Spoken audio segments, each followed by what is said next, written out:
游戏《黑神话：悟空》的官网上有这么一张游戏截图，这一幕在现实中的取景地是重庆大足石刻宝顶山的护法神龛。我们今天就来到现实中的重庆大足石刻，看看这个取景地是什么样子的。本期视频是我《黑神话：悟空之旅》系列的第6期，各位在我的主页搜《黑神话：悟空》就能找到过往的节目。视频创作不易，先求个3连吧。以前我们详细介绍过重庆大足石刻，这一期就简略介绍几句。大足石刻是国家5A 级景区，也是国家基本保单位。同行人是我的老朋友非遗博主南希。我们所要去的宝顶山是南宋高僧赵志凤主持修建的。之前的3期视频里，我们在大足石刻的宝顶山从入口一直讲到了千手观音。这一次我们就把其余的地方一口气逛完，护法神龛放在最后重点解说。现在我们先从千手观音的下一个看点，也就是从华严三圣说起。这3尊造像中，正中央的是毗卢遮那佛，这是释迦牟尼佛的法身，法身就是我们看到的佛祖样貌。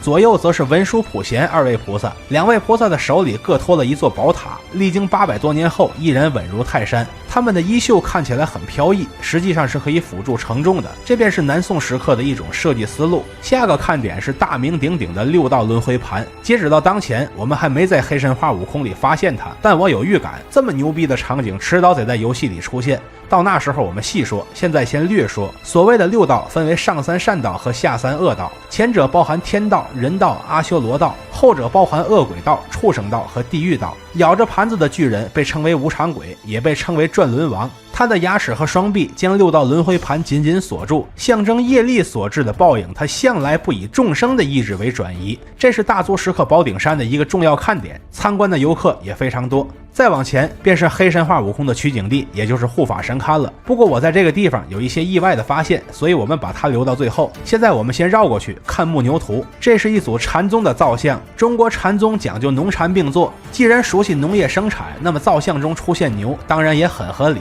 在这一系列的造像中，牛是躁动人心的具象化体现，需要将其一步步驯服才能有所大成。但普通游客看到眼前的这些画面，更容易看到乡土生活的韵味，也意味着这一组禅宗造像已经非常世俗化了，宗教的味道反而被淡化了。木牛图再往后是圆觉洞，所谓圆觉指的是觉醒圆满，这是一个比较高的修行层次，所以这边的造像是文殊、普贤等12尊菩萨。除此之外，还有一尊菩萨装束的造像跪在了佛的面前。我有一个朋友说，这是一个古代的富婆把自己的形象刻在了这里。另一个朋友说，这个其实是12菩萨的化身，是跪在佛前向佛祖请教问题。我说有没有一种可能，他在佛教故事里就是菩萨，但菩萨也是要有外貌原型的，这个外貌原型可能就是一位古代富婆。毕竟赵志凤把自己都刻进石像里好几次，那找富婆要点赞助，然后把她也刻进去，这应该也是很常规的操作。再往前走就来到了出口附近的正觉像。所谓正觉指的是真正之觉悟，也就是修行有成，而眼前的这尊巨大的雕塑正是成佛之后的刘本尊，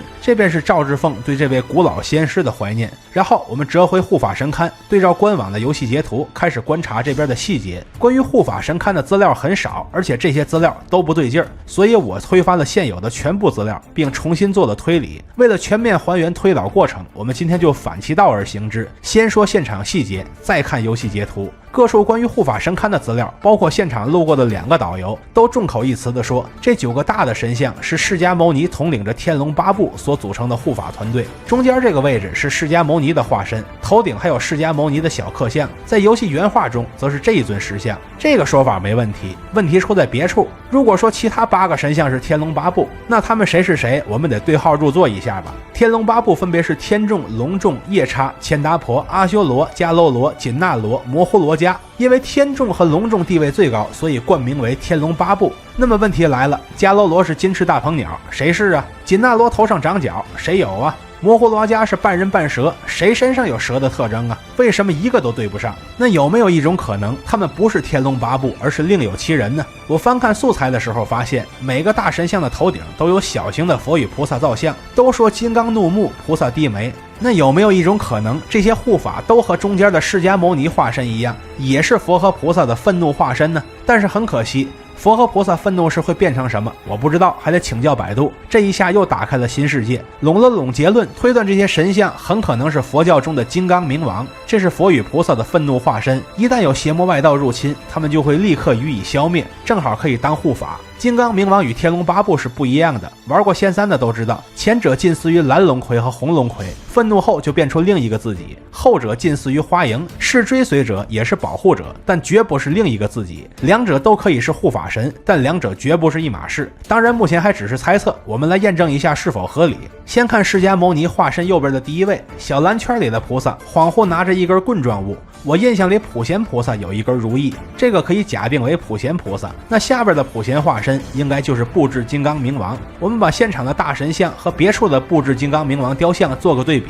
看看两边头上的火焰纹、眉形、眼睛、鼻孔、腰间的丝绦、腿上的铠甲，除了胳膊数量不一样之外，这两个是大体近似的。那么布置金刚明王手里应该有什么呢？我们再看看现代厂家做的塑像。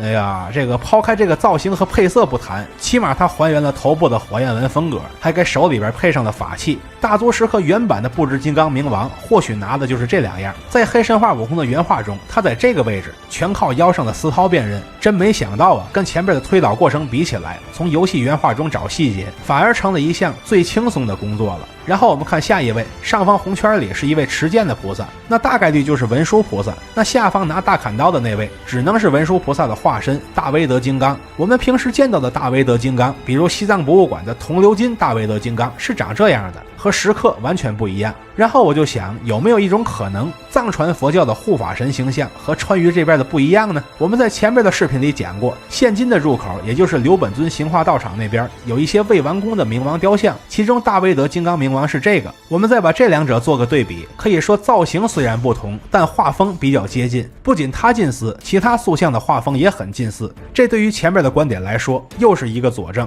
除此之外，护法神龛的编号是2号窟，这里也是以前的入口，附近还有一块牌子，内容大意是如果故意损毁佛像，必下阿鼻地狱，这是入口处的标准配置。而刘本尊行化道场则是如今的入口，两个入口的守卫者都是画风近似的金刚明王护法神，这个安排实在是太合理了。而对于前面的猜想，又是一个有力的佐证。我差点忘了，在游戏黑神话悟空的游戏截图里，大威德金刚应该是这一尊。有了前面的同款明王造像打底，那后边就轻松多了。释迦化身的左手边，我们可以把它和游戏原画对比一下，这是完全一样的表情。左边是一尊难以辨认的护法神像，因为它被风化的太严重了，所以手里的东西、身上的衣服一律都看不出来是什么。在游戏的原画中，则是这一尊雕像，身上风化的水波纹和手里拎着的不明物体都得到了还原。至此，我们就说完了护法神龛在黑神话悟空中出现的全部细节。我在看了游戏原画之后，就想把每一尊塑像的名字都挖出来，结果万万没想到，挖出萝卜带出泥，居然带出了上边的这些想法。做了1年多的文旅视频，这种情况还是第一次出现，说实话有点惶恐。不知道看到这里的朋友，你们去大足石刻的时候有没有请导游？而你们的导游在讲解这块的时候是怎么解读护法神龛的呢？可以留言，我们一起讨论一下。不过我们目前的讨论还属于是大胆假设，如果我的想法被广泛传播出去了，那自然会有专家小心求证，从而让更多的真相水落石出。假如这次真的能让大家洞悉更多的真相，那黑神话悟空这款游戏以及他们的母公司游科就又立功了，是他们把天命人引到了大足石刻，拨动了命运之轮，碰撞出了前所未有的火花，那便是这款游戏为我们的历史和文化所带来了前所未有的价值了。看到这里的朋友，记得一键3连加关注，和徐工一起读城，一起旅行。